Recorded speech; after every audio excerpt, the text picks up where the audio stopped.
ಲಕ್ಷಾವತಿ ಹರಿವಾಯು ಸ್ತುತಿ ಪಾರಾಯಣ ಸಂಘದಿಂದ ನಿರಂತರವಾಗಿ ತಮಿಳುನಾಡು, ಕರ್ನಾಟಕ ಈ ಎಲ್ಲ ಪ್ರಾಂತಗಳಲ್ಲಿ ಹರಿವಾಯು ಸ್ತುತಿಯ ಪಾರಾಯಣವನ್ನು ಅತ್ಯಂತ ಭಕ್ತಿಯಿಂದ ಶ್ರದ್ಧೆಯಿಂದ ನೀವೆಲ್ಲ ಮಾಡುತ್ತಾ ಇರುವುದು ನಿಜವಾಗಿಯೂ ಬಹಳ ಬಹಳ ಸಂತೋಷದ ಸಂಗತಿ. ನಮ್ಮ ಈ ದೇಶಕ್ಕೇನೆ ಉತ್ತಮವಾದ ಮಂಗಲ, ಕಲ್ಯಾಣ, ಶುಭ ಸನಾತನ ಧರ್ಮದ ವಿಜಯವಾಗುತ್ತೆ ಎನ್ನುವುದರಲ್ಲಿ ಯಾವ ಸಂಶಯವೂ ಇಲ್ಲ. ಯಾಕೆ ಅಂತ ಪ್ರಶ್ನೆ ಬರ್ಬೋದು ನಿಮಗೆ.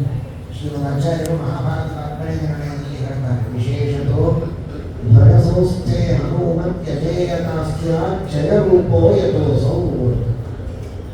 ಯಾಕೆ ಹನುಮಂತ ದೇವರನ್ನು ಅರ್ಜುನ ಧ್ವಜದಲ್ಲಿ ಕೂಡಿಸಿಕೊಂಡ ಅಂತ ಕೃಷ್ಣನ ಆಜ್ಞೆಯಂತೆ. ಕೃಷ್ಣ ಆಜ್ಞೆ ಮಾಡಿದ್ದಾಕೆ ಅರ್ಜುನ ಕೂಡಿಸಿಕೊಂಡಂತೆ. ಯಾಕೆ ಅಂದರೆ ಹನುಮಂತ ದೇವರು ಯಾವಾಗಲೂ ಜಯಸ್ವರೂಪರೇ. ಹನುಮಂತ ದೇವರು ಜಯಸ್ವರೂಪರೇ. ಆದರೂ ಯುದ್ಧ ಕಾಲದಲ್ಲಿ ಆ ಹನುಮಂತ ದೇವರನ್ನ ಧ್ವಜದಲ್ಲಿ ಸಂಸ್ಥಾಪನೆ ಮಾಡಿ ಪೂಜೆ ಮಾಡಿದರೆ ಇನ್ನೂ ವಿಶೇಷವಾಗಿ ಅನುಗ್ರಹವನ್ನು ಮಾಡಿ ಜಯವನ್ನು ಕೊಡ್ತಾರೆ ಅಂತ.